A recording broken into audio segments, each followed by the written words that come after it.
Hey everyone, we got to keep talking about Nikita Zadorov, Chris Tanev, and all the Calgary Flames trade rumors. Connected with the Leafs, but also a bunch of other teams. If you're a new subscriber, welcome. Hit that like button, hit the notification bell.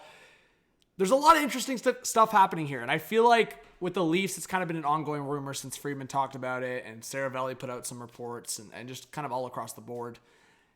The Leafs trying to get both Zadorov and Tanev, the Canucks being on Zadorov heavy, the Canucks maybe trying to reunite with Chris Tanev, Ottawa being in those trade rumors, Arizona being in on those trade rumors.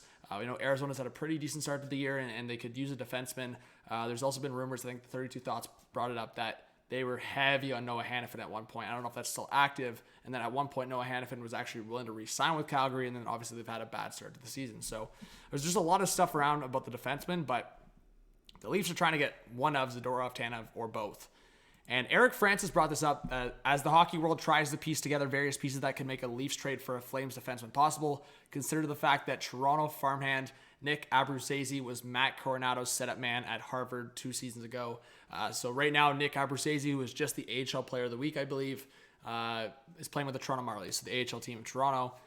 And fourth rounder was just, there you go, on the screen, sorry. So, but I just think at the end of the day, he's a guy that has potential. I mean, he's like 24 years old.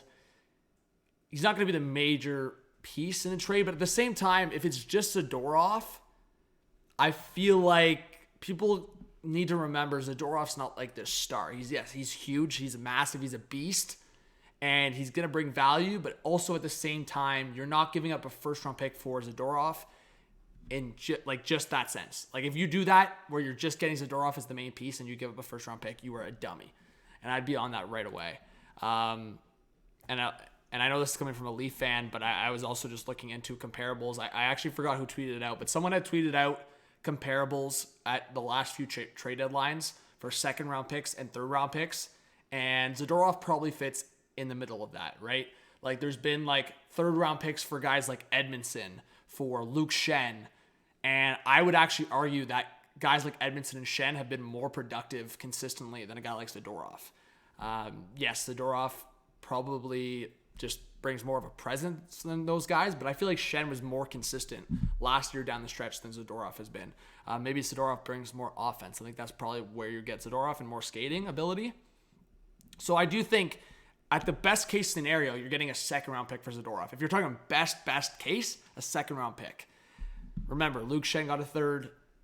Edmondson got a third. Those are comparables, I would say, to a guy like Zadorov.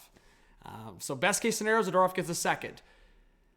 I think you're also looking at this, and again, from a Leafer, but look at Chikrin, who had term, has a cheap cap hit. His was only like a first and a bit, and I feel like seeing some of these prospects involved, if a guy like Niemela is involved in a trade for Zadorov and Tanev, I could maybe see that. But it would have to be a conditional sense where the Leafs are getting contract extensions with those guys and the Calgary Flames are taking a contract like John Klingberg. So I think there's so many conversations. But yeah, I do think a trade's going to happen over the next couple months. But there's been I actually saw Craig Conroy at the Hockey Hall of Fame Gala.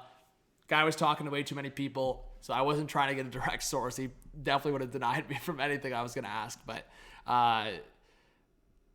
the guy's talking. I mean, he's talking and people are asking him about it. It seems like he's probably just, at this point, receiving Zadorov's trade request and just not really changing too much in terms of his perspective.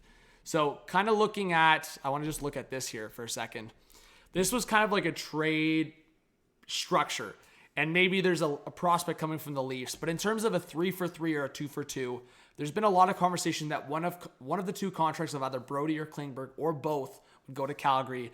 And then it really comes down to if Calgary, and this goes for any team, whether it's Vancouver, Toronto, Ottawa, if Calgary is willing to retain on those contracts. Tanev's got $4.5 million left on a 1-year deal, and Zadorov's got about 3.7 around there for 1 year left as well. So the contracts would have to match. In this scenario, the Leafs actually do give up a first-round pick, but they get a second back. So in a way, you can kind of think of it as the first-round pick for Toronto will be a late first-round pick, potentially, and then the third-round pick for the Islanders would be maybe a middle third-round pick. The second round pick might be an earlier one. So the Calgary Flames get an upgrade of a pick. Think about NBA terms. You're getting an upgrade of a pick, probably 20, 30 spots potentially, maybe 10 or 15.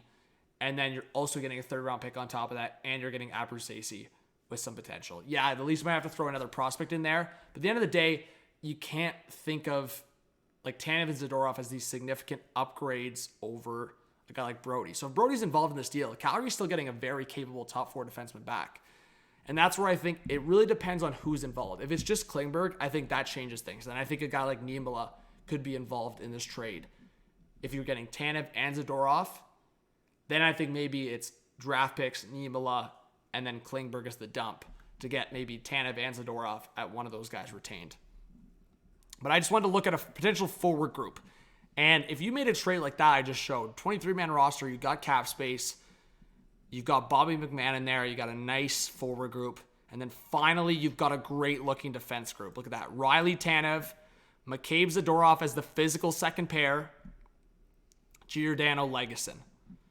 So again, Riley Tanev, those guys can play 20-plus minutes easy. You have to be careful with McCabe Zadorov, but as long as that message is you focus on the defensive side of things, you don't overcommit, you don't have dumb pinches. I've talked to Flames fans. Zadorov, it sounds like he has a lot of the same issues as McCabe has sometimes. The bad decisions in terms of pinching or being over-aggressive in the defensive zone. McCabe can do that sometimes, especially with his physicality. So if those guys can balance each other in terms of when one guy's doing that, the other guy isn't, then maybe that conversation is to be had. And then you can figure out who your third pair is with Liljegren and Timmins coming back at some point.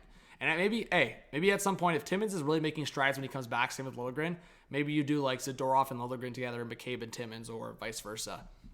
It's a conversation. But I do think that's a decent outcome for what could be. So give me your thoughts, guys, what you think for Zadorov and Tanev. There's a lot of rumors suggesting the Leafs could be getting at least one of these guys. I think it's very likely. I think I would say across the board, in all accounts, there's been a trade offer from the Leafs. I don't know who it's for or what it includes, but I think there's going to be something from Toronto here coming up, and it's just a matter of what other teams offer.